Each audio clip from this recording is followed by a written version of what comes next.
All right, welcome back. We have with us Cricket Baldwin, Wildfire Resiliency Fellow. How are you? I'm doing well. How are you? I'm doing fair to mid-range right now. Nice. We're in Wildlife Preparedness Month. We got that coming up. That's May, right?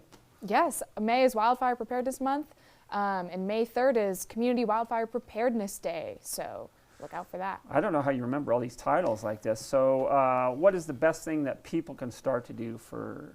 I already know the answer to this right now because I'm doing it at my house, but let's talk about that. What can people do?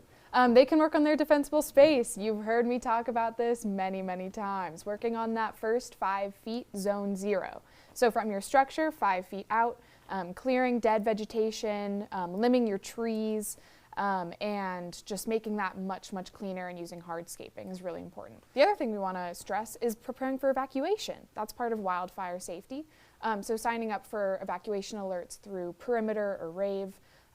Every fire district or county has their own evacuation alert system. So you have designated areas too as well, and that all depends on where the fire is burning and which way people are going. Exactly. So, and you can get on which website to find that out?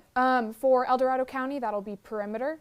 But you can also look up the Placer County ArcGIS Tahoe alert system, and that'll have every fire district's alert. Perfect. There. Let's talk about FireWise and fire-adapted communities now. Yeah. Fire-adapted communities and FireWise neighborhoods are programs run out by the Tahoe Resource Conservation District. And we know that defensible space, home hardening can be a pretty overwhelming process to do alone. So relying on your community by becoming a fire-adapted or a FireWise community means that you can work as one or as together and support your neighbors, rely on them for help, information, to do the work as one. So. Yeah, that is very cool. My director was mentioning something about an education series that you have going on. We have different pop-ups around the lake. So next week is Wildfire Preparedness Week. So we will be out everywhere in the Tahoe Basin, having pop-ups at coffee shops, trivia nights at a brewery, just to get the word out about how you can become wildfire prepared. I do believe that's South Lake Brewing, isn't it? Yep, that's Monday night next week. Very cool. Go check that out. We'll be talking to Jenny here later.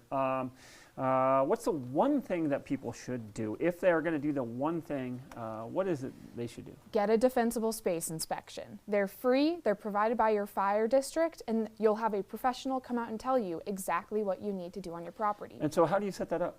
You can Google your fire district defensible space inspection for South Lake Tahoe and Lake Valley Fire, so in the South Shore.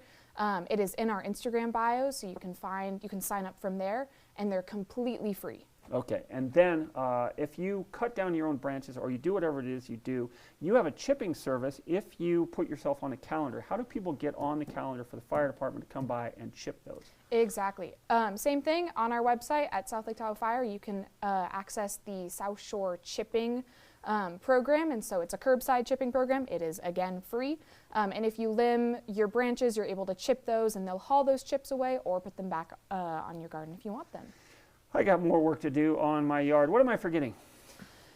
You know, those pine needles, it's a constant war between us and them. Just keep on filling those green bins. Every little bit helps. Your green bins and your paper sacks out there as well. They switched over from plastic bags. Well, that's Cricket Baldwin, Wildfire Resiliency Fellow. I appreciate you coming in. Thank you so much for having me.